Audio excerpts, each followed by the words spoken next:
Hello साथियों, स्वागत है आपका हमारे यूट्यूब चैनल स्टडी विद सभी पर। तो कैसे हो आप सब? आई होप आप सब अच्छे होंगे। दोस्तों, आज की क्लास है बीएड सेकंड ईयर के पेपर थर्ड की, जिसमें हमारा टॉपिक होगा प्राच्य पाश्चात्य विवाद क्या है। इसके बारे में जानेंगे, जिसे हम ओरिएंटल ओसिडेंटल कंट्रोवर्सी के नाम से भी जानते हैं। तो ये टॉपिक आपके एग्जाम के लिए काफ़ी ज़्यादा महत्वपूर्ण है। इसे हम जानेंगे बहुत अच्छे से।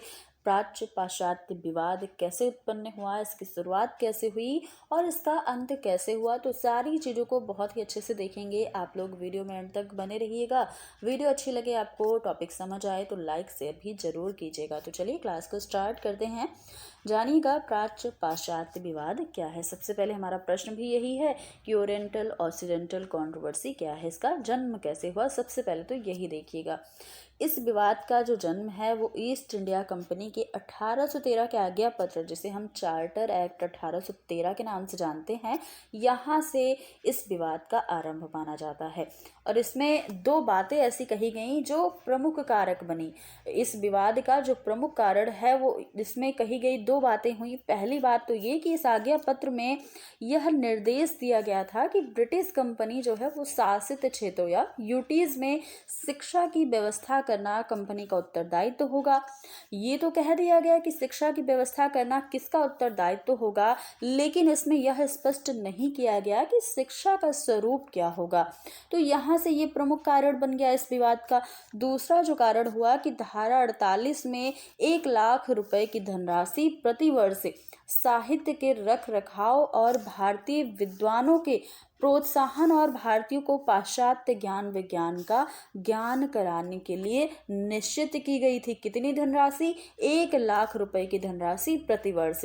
लेकिन उसमें साहित्य और भारतीय विद्वान की व्याख्या भी नहीं की गई। अब यहाँ से एक कारण बन गया। अब परिणाम क्या निकला कि कंपनी के लोगों ने इन दोनों शब्दों, दो शब्द कौन से हैं, साहित्य और भारतीय विद्वान, इन दोनों शब्दों का अर्थ अलग अलग ले लिया अपने शब्दों में, जिसके कारण से दो अलग अलग वर्ग बन गए। कौन कौन से वर्ग बने? एक प्राच्यवादी बन गया और दूसरा पाश्चात्यवादी बन गया। अब इन्हीं दोनों के बीच में क्या हुआ? विवाद हुआ। प्राच्यवादी और पाश्चात्यवादियों के बीच में विवाद खड़ा हो गया इन्हीं शब्दों को लेकर के, साहित्य और भारतीय विद्वान शब्द को लेकर के। और यहीं से हम इस जो विवाद है इसका नाम जानते हैं प्राच्य पाश्चात्य विवाद के नाम से। तो ये आपको पता चल गया कि इसका हम नाम ऐसे क्यों रखा गया है, प्राच्य पाश्चात्य विवाद। ये चीज आपने देख ली। अब देखिएगा कि प्राच्यवादी और पाश्चात्यवादी क्या है, या फिर ये लोग कौन है। प्राच्यवादी, जिसे हम ओरिएंटल क्लास कहते हैं, तो प्राच्यवादी वर्ग में अधिकतर जो है कंपनी के वरिष्ठ लोग, जो बुजुर्ग लोग आते थे या फिर अनुभवी लोग, ये अधिकारी इसके अंदर होते थे। प्राच्यवादी वर्ग में ये 1813 के आज्ञा पत्र के साहित्य शब्द का तात्पर्य भारतीय साहित्य से लगाते थे। इन्होंने साहित्य शब्द को क्या माना? भारतीय साहित्य से उसका अभिप्राय माना। और भारतीय विद्वान का अर्थ भारतीय साहित्य के विद्वानों से लेते थे। तो ये इनका कहना था। ये चाहते थे, आखिर में देखिए ये चाहते क्या थे? ये चाहते थे कि भारत में जो है वो भारतीय भाषाओं अर्थात संस्कृत, हिंदी, अरबी, इन सभी के माध्यम से भारत में शिक्षा दी जाए और भारतीय साहित्य और ज्ञान विज्ञान की शिक्षा दी जाए। साथ ही भारतीयों को पाश्चात्य ज्ञान विज्ञान का एक सामान्य सा ज्ञान जो है ज्ञान वो कराया जाए। तो ये प्राच्यवादियों की मांग थी। ये चाहते थे कि भारत में क्या हो कि भारतीय भाषा को ज़्यादा मान्यता मिले, जैसे हिंदी, संस्कृत, अरबी, ये सारी भाषा का ज़्यादा ज्ञान दिया जाए। अब देखिए पाश्चात्यवादी क्या चाहते थे। तो पाश्चात्यवादी के अंदर, जैसे आपने प्राच्यवादी में देखा था कि उसमें जो बड़े लोग थे, अधिकारी जो होते थे, वरिष्ठ अधिकारी यानी अनुभवी जो अधिकारी थे वे होते थे। जो पाश्चात्यवादी है, जिसे हम ओसिडेंटल ग्रुप कहते हैं, इसके अंदर कौन लोग होते थे? तो पाश्चात्यवादी दल में कंपनी के 9 युवक कर्मचारी और मिशनरी हुआ करते थे। इनके पास इतना अनुभव नहीं था जितना पाश्चात्यवादियों के पास था। वो ज़्यादा अनुभवी थे और ये कम अनुभवी लोग थे। ये 9 युवक थे, कर्मचारी थे और मिशनरी थे। तो संपूर्ण देश में ये यत्र तत्र बिखरे हुए थे, इनमें एकता नहीं थी। जबकि पाश्चात्यवादी में अगर देखा जाए तो उनमें एकता थी और वे काफ़ी अनुभवी भी थे। तो अब क्या हुआ, इस दल का ना तो कोई संगठित रूप था और ना ही उनका कोई नेता था।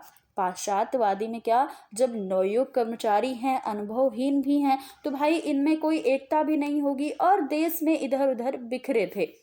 फिर भी इन्होंने प्राच्यवादियों की नीति का विरोध किया। क्या किया? जो पाश्चात्यवादियों ने कहा, पाश्चात्यवादियों ने प्राच्यवादियों का काफी विरोध किया। कैसे विरोध किया? इन्होंने यह विचार प्रकट किया कि प्राच्य शिक्षा प्रणाली मरणासन्न अवस्था को प्राप्त कर चुकी है। यानी कि इनका कहना था, जो प्राच्यवादी चाहते हैं कि भारत में संस्कृत, हिंदी, इन सभी भाषाओं में शिक्षा दी जाए, तो ये मरणासन्न अवस्था है। यानी कि अब ये पुरानी व्यवस्था हो चुकी है, अब हमें कुछ नया ट्राई करना चाहिए, इनका मतलब ये था। और उसे पुनर्जीवन प्रदान करना मानव प्रयास से बाहर की बात है।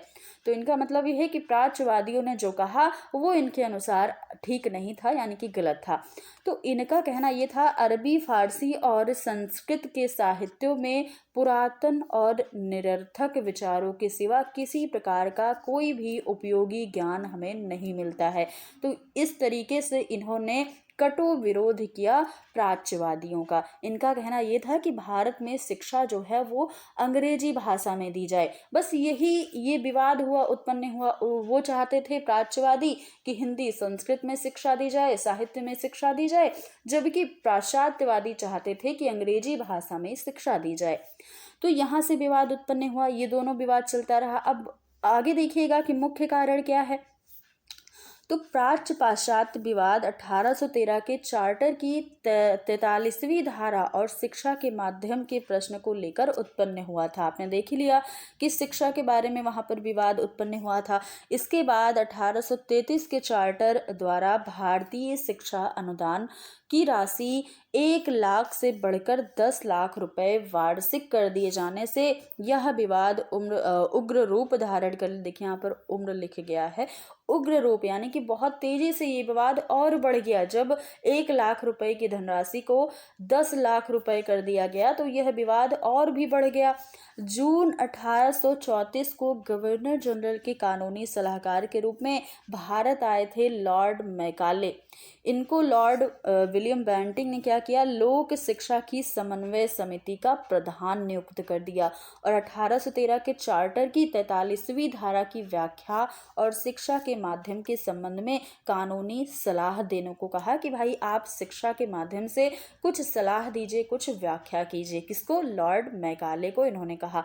तो यहाँ से बहुत सारे विवाद उत्पन्न हो गए प्राच्य पाश्चात्यवादियों में। जैसे कि पहला जो विवाद आपने देख ही लिया, आगे मैंने आपको बताया 2 से 3 ऐसे कारण थे जिससे ये विवाद और भी बढ़ता गया।